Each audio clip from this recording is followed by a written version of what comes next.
Hello, welcome to the channel. Subscribe, leave a like, and don't forget to write a comment. Enjoy watching. Christmas at my brother's house had always looked perfect if you squinted hard enough and didn't listen too closely. The lights were strung up neatly along the gutters, blinking like they were trying to convince you we were a real family, and the tree inside was tall and crowded with ornaments the kids had made in school. Crooked popsicle stick stars and finger-painted snowmen hanging on for dear life. The living room smelled like cinnamon and clove, and someone had burned the ham again, because it wouldn't be a family holiday without someone pretending burnt edges are caramelized. I stood there, wine glass in hand, smiling at people I loved and also kind of hated. We all showed up because that's what you do. You carve out a few hours once a year to pretend things are fine, to act like everyone around the table hasn't pissed you off in some irreversible way. I brought my sweet potato casserole because I always do, and I wore a green sweater because it was the one thing in my closet that didn't scream divorced woman with too much free time. Matt opened the door wearing a Santa hat and that fake grin he always wore when he needed something, and he gave me a side hug like we weren't practically strangers standing in the skin of old siblings. His wife, Kelly, looked tired. She always did, and I kissed her cheek like nothing was wrong, even though there was plenty. Their kids ran through the house in a sugar-fueled storm, shouting about presents and dropping cookie crumbs like breadcrumbs for regret. I loved those kids, even if sometimes I wished they weren't being raised by people who didn't seem to know what the hell they were doing. Dinner was served an hour late because Matt forgot to preheat the oven. No one said anything because we all knew how fast he'd get defensive, how fast he could turn a small comment into a full-blown argument. So we waited, and when it was finally time, we all sat down at the table, bowed our heads while Kelly said grace, and dug into food that mostly tasted like obligation. It was sometime between Matt's second helping of stuffing and his third beer when it happened. He leaned back in his chair, let out a laugh that felt too loud for the room, and said, "Man, can you imagine Angela trying to make it on her own? She wouldn't last a week without someone stepping in." There was a beat of silence, just long enough to feel the temperature drop, before everyone else followed his lead and laughed like he hadn't just said something incredibly shitty in the middle of our mother's holiday centerpiece. I didn't say anything. I didn't even blink. I just sipped my wine and smiled like my jaw wasn't clenched so tight it could have cracked my molars. I stared at him across the table and thought about how many late nights I had stayed up trying to figure out how to stretch my paycheck so I could send him and Kelly another $100 for the kids' groceries. I thought about the time I paid their rent after his third layoff and how Kelly had cried on the phone, saying she didn't know what they would have done without me. I thought about how I had never told a soul, not even my therapist, that I had been quietly carrying my brother's family on my back for nearly 5 years. 5 years. The room was warm with bodies and food and years of accumulated resentment, and yet I felt like I was standing in the snow outside, looking in. No one noticed the way I gripped the stem of my glass, just a little too hard. No one noticed the way Kelly's eyes flicked to mine, just for a second, her mouth tightening like maybe she realized what that joke had cost. Maybe she'd forgotten who was paying their utility bill this winter. Maybe they all had. I don't know what made him say it. Maybe it was the beer. Maybe it was the comfort of knowing I never pushed back. Maybe it was the fact that I had always made things easier for everyone, and he'd mistaken that for weakness. That was his mistake. A mistake he wouldn't realize until it was way too late. The night moved on like nothing had happened. We passed desserts and told stories we'd all heard 100 times.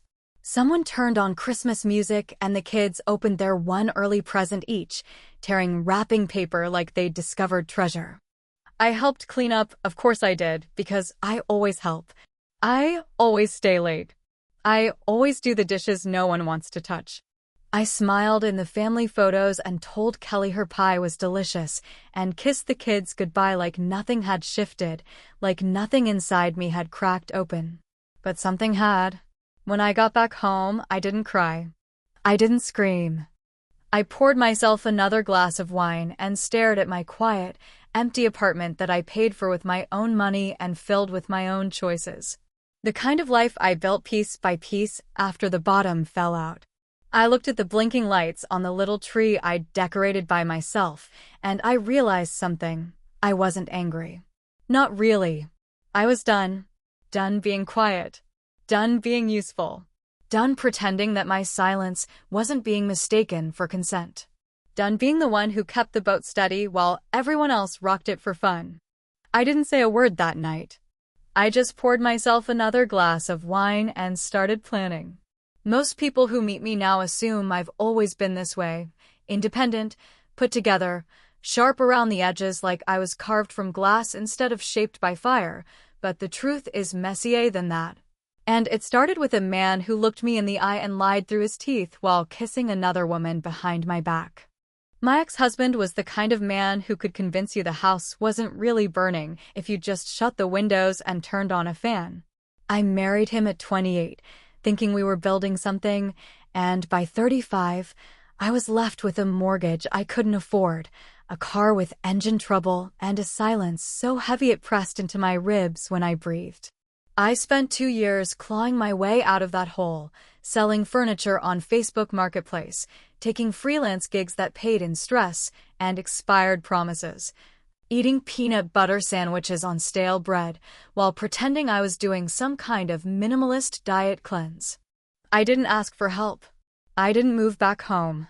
I figured if I couldn't trust the man who stood beside me in a tuxedo and promised forever, I damn sure couldn't trust the world. I built my life back slowly in pieces, like some invisible puzzle that no one could see but me. Every extra dollar I saved felt like a defiant middle finger to the version of myself who used to cry in grocery store parking lots. And just when I thought I'd finally found balance, some shaky, quiet peace, Matt called. Actually, it was Kelly who called first. 5 years ago, on a Thursday night so regular I don't even remember what I was doing, my phone rang and it was Kelly, crying. Not sniffling, not weepy, ugly crying. The kind that comes from somewhere deep, the kind that sounds like a warning siren before the real destruction. Matt had lost his job again. He'd totaled his car. There was some mention of alcohol and a failed drug test. Their electricity had been turned off and the baby had a fever. She wasn't asking for much, she said. Just a little help. Just something to get through the next few weeks. That was 5 years ago. Since then, I've sent the money every 2 weeks without fail. $700 like clockwork, which adds up to almost $5,000 a year. Or, wait, hang on. That's not right. That's more than that, isn't it? 700 every 2 weeks would be, well, 26 payments a year, right? So that's, what, over $18,000 a year? Jesus, that can't be right. Someone double-check that math because I must have just made a mistake. But even if I did, even if the real number is smaller, it's still way too much to have sent in silence. I never told anyone. Not my mother, who would have blamed Kelly, or my friends, who would have rolled their eyes and told me I was being used. Not even my therapist, because somehow saying it out loud made it feel like a betrayal, even though the real betrayal was happening on their end. I justified it every time, telling myself I was helping the kids, not them. That I was stepping in because the system would let them fall. That I was stronger, more stable, and that maybe that made me responsible. But responsibility without gratitude rots into resentment, and I had been rotting for a while. There were months where I paid their rent before my own. Times when I skipped trips with friends, postponed car repairs, ignored sales at the grocery store just to keep their fridge full. They never asked directly after the first time. It became an understanding, an unspoken contract that Angela would take care of it. And I did. Because I always do. Until now. After Matt made that joke at Christmas, something snapped, not loud, not sudden, but clean. Like the way a frozen branch cracks under its own weight. I went home, stared at my computer screen for an hour, and finally pulled up my bank account. My hands didn't even shake. I clicked into the scheduled transfer section and hovered over the one marked K, Sanders, household expenses. I stared at it like it was a name on a headstone, something that had once been alive but had long since died. Then I picked up the phone and called my bank. When the operator answered and started her usual polite greeting, I cut in before she could finish and said 5 words that felt like a prayer, a curse, and a release all rolled into one. Stop all automatic external payments.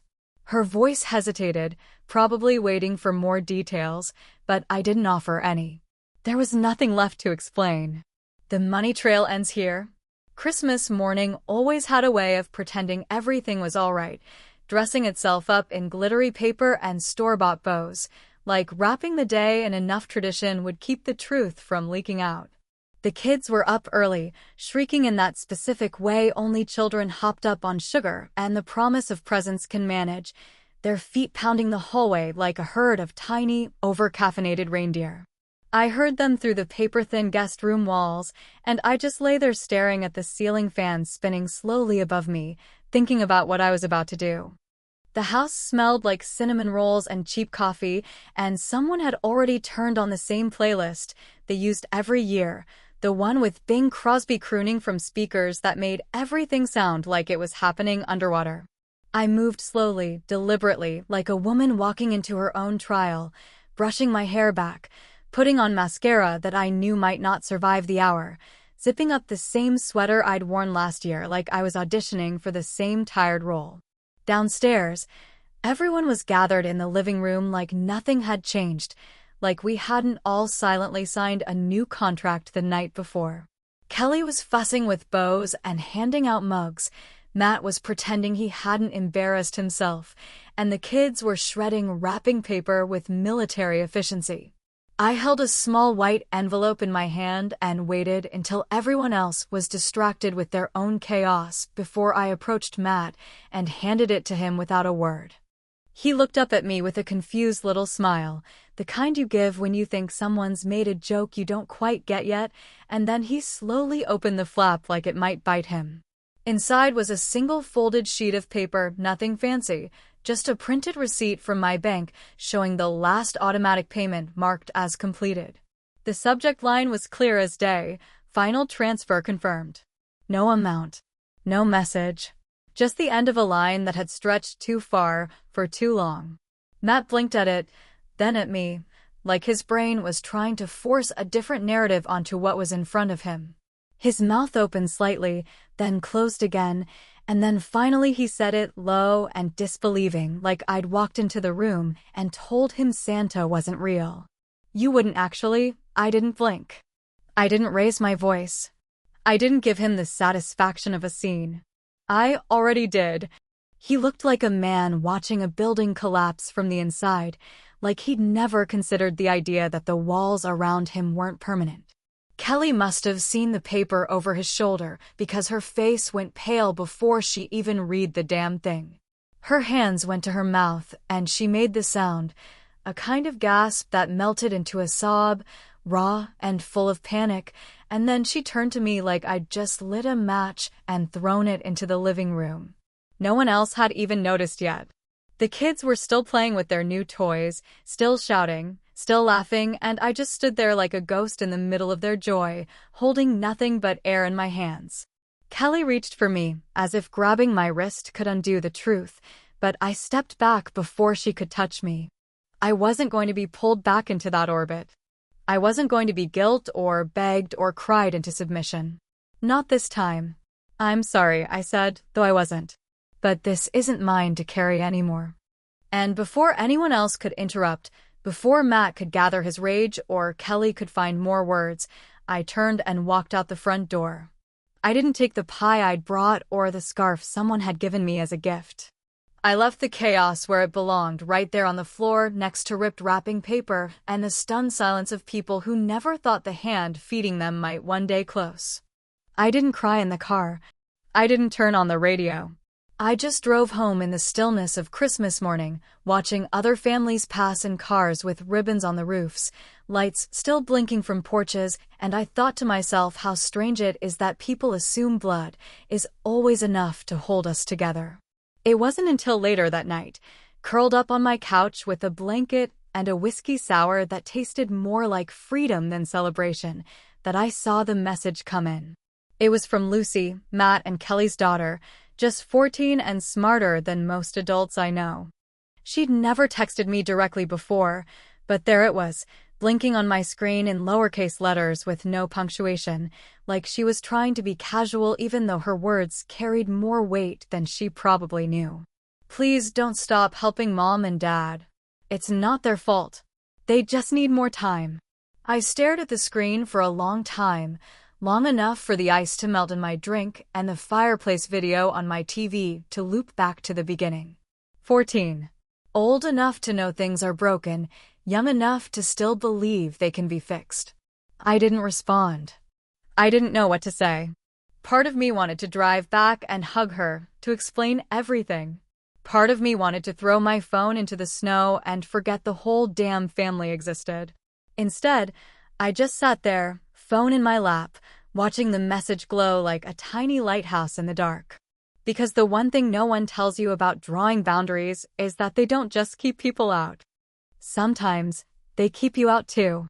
There's something dangerous about silence when it finally finds space to stretch its legs, something sharpened by years of swallowing anger and turning the other cheek until there's nothing left but bone and spite. I thought I was done when I stopped the payments, thought I had drawn my line in the sand and walked away, but anger doesn't just dissipate like smoke once the match burns out. It lingers. It waits. It scratches at the back of your throat when you're doing dishes or scrolling through old photos or trying to fall asleep without checking your bank balance twice. It started with a statement I didn't mean to open, a leftover e-bill from one of their shared utilities that had somehow still been connected to my email. I was about to delete it when I saw something strange, a charge that didn't match. An Uber ride on a Tuesday at midnight, going to a part of town no one in their right mind drove through unless they were lost, high, or hiding something. That's when the itch started. And once I scratched it, I couldn't stop. I logged into an old shared folder Kelly had once invited me to when we were coordinating birthday gifts for the kids. She'd forgotten to remove my access, and I don't know if it was careless or just arrogant. Maybe she never imagined I'd look. I clicked through PDFs of receipts, reminders, past due notices mixed in with dance recital schedules and dentist appointments. I clicked through dozens before I noticed the Amazon Prime account wasn't under Kelly's name. It was under a different email altogether. One I didn't recognize at first. It didn't take long to figure out it was linked to a secret beauty subscription, $50 a month for high-end skincare. Now, I don't begrudge a woman taking care of herself, but Kelly had cried to me on the phone last winter about not being able to afford her daughter's inhaler. $50 a month could buy 2 inhalers and a full tank of gas. That would have been enough to raise eyebrows. But what came next lit a fire. Matt's name was on a second phone line, listed under the family plan, one they told me they had to cancel because it was too expensive. I hadn't asked questions then. I trusted them. I always trusted them. But I looked deeper this time, pulling records, tracing the billing, and sure enough, there it was, a burner line. Registered in Matt's name, activated just over 6 months ago, and used primarily after 10 at night. Every damn day, there were calls to a number I didn't recognize, frequent and lengthy, with a pattern too obvious to ignore. If you've ever been cheated on, really cheated on, the way I have, you know the signs. You know how to read the gaps in a story like a detective reads blood splatter. There's a shape to infidelity, and I was staring it dead in the face again, only this time I wasn't the one being cheated on. I was the one footing the bill. I didn't cry. I didn't scream. I laughed quietly, bitterly, like someone who just discovered their favorite song was plagiarized. For years, I had paid to keep their lights on, and now I found out I'd probably also been paying for Matt's little hotel getaways. There were charges to a Best Western 30 miles out of town, always booked for one person, always checked in after hours. I took screenshots. Dozens. I didn't know exactly what I was going to do with them, but collecting the evidence felt like reclaiming a piece of myself that had been slowly chipped away by good intentions and toxic loyalty. That night, I sent 2 messages. The first was to a number I'd found listed under Kelly's mother, an older woman who had made her disapproval of Matt very public during their early years together, the type of church-going, casserole-baking, judgmental matriarch who didn't mince words and always wore a crucifix like a badge. I didn't include my name. I simply sent a screenshot of the second phone line, the dates, the hours, and one sentence. You should ask your son-in-law who he's calling after midnight. The second message was an email to Matt's primary account, the one he used for work and church functions, the one listed in the program the last time he sang at their Easter service. I didn't write a subject line. I didn't need one. I simply attached 3 receipts from his hotel visits and CC'd the office email of the associate pastor listed on the church's website. I sent them both, turned off my laptop, and poured myself a drink so stiff it tasted like the middle of a car crash. For the first time in months, maybe years, I slept like a stone. The next afternoon, my phone buzzed with a voicemail. Matt's voice came through the speaker, low and thick with a kind of panic I hadn't heard since we were kids, and he broke Mom's vase trying to juggle apples. But this wasn't boyish fear. This was something else. Something real. If I lose my family over this, he said, his breath catching in the silence that followed, I hope you're proud. I played it 3 times, sitting alone in my apartment, surrounded by the quiet aftermath of choices made too late and consequences coming home to roost. I didn't feel proud. I didn't feel anything. I just sat there with the weight of his words floating in the air, wondering when the guilt would start. But it didn't. And that scared me more than anything. I listened to the voicemail twice, both times in the dark, both times with the phone resting on the armrest, like it might suddenly sprout teeth and bite me. His voice wasn't angry, not at first. It was tired, cracked in the middle like someone trying to patch over panic with guilt, a man who had finally understood that consequences aren't just things that happen to other people.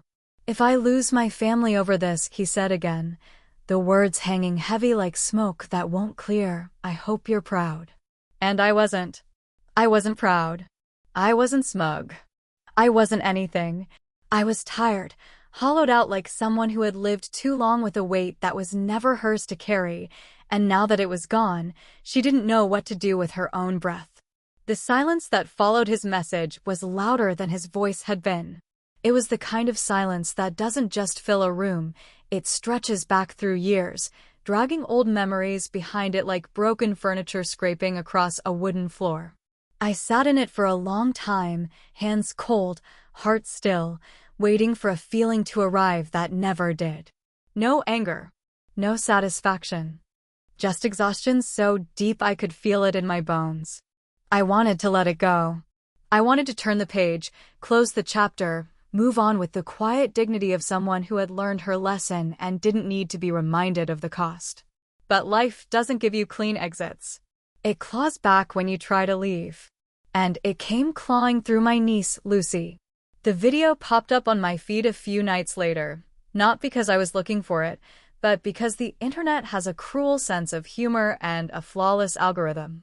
Lucy, 14 years old and desperate in the way only a teenager can be, stood in her bedroom wearing a hoodie 2 sizes too big, her voice cracking slightly as she stared into the camera and told strangers a story she didn't fully understand.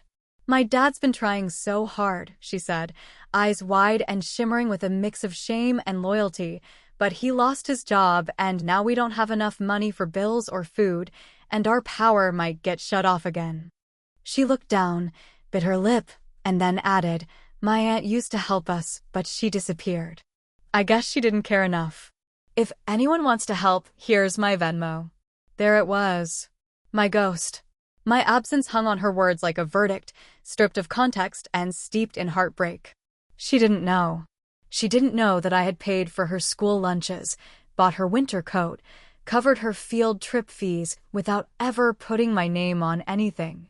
She didn't know how many nights I had gone without so she could go with. And worst of all, she didn't know the truth because no one had told her. Which means someone had told her something else. I closed the app. I set my phone down. And I sat there in the stillness with a kind of grief that doesn't come from death, but from realization. The realization that you can pour yourself into people until there's nothing left but dust and receipts, and they will still rewrite the story to make you the villain when you stop bleeding on their behalf. That was the moment I made my decision. Not out of rage, not even out of hurt, but out of clarity. I wasn't going to be their shadow anymore, floating behind them carrying bags of groceries and unpaid bills and guilt. I wasn't going to be Lucy's silent benefactor while Matt played the martyr. I wasn't going to keep trying to save people who threw the rope back because it wasn't gold-plated. I changed my phone number first. It felt like amputation, sharp and immediate. Then I deleted my backup email account, the one Kelly always used when she needed to send urgent messages. I wiped my banking history, cleaned out my saved addresses, cleared every digital fingerprint I could find. I went scorched earth on my own past, not because I hated them, but because I was done being found. Before I left, I sent one final message. Just one. No hello. No goodbye. No passive-aggressive closure. Just this. You were never the problem. But you let him become yours. I don't know if Kelly cried. I don't know if she read it out loud. I don't know if she'll ever understand what I meant or if she even cares. And honestly, that's the part that finally gave me peace. I no longer needed to know. I booked a solo trip to Sedona, Arizona, a place I'd never been but always imagined as a desert cathedral for women like me, tired, raw, and ready to rise from their own ashes. The ticket confirmation hit my inbox with a quiet chime that felt like absolution. I packed light. I left behind the sweater I'd worn on Christmas morning. I left behind the envelope I never mailed to Lucy. I didn't owe anyone anything anymore. That's what freedom tastes like when it stops being an idea and becomes a fact. The morning sun in Sedona doesn't rise, it erupts. The sky bleeds orange and red over the rocks like fire laid out across stone, and I walked into it barefoot, feeling the cool sand under my feet and the silence of no obligations buzzing in my ears. No more bank transfers. No more late-night phone calls. No more hiding my rage behind politeness. Some people call it selfishness. I call it breaking the habit of bleeding for people who won't even say thank you. And maybe that makes me the villain in their story. But finally, for the first time in my life, I'm not a footnote in my own.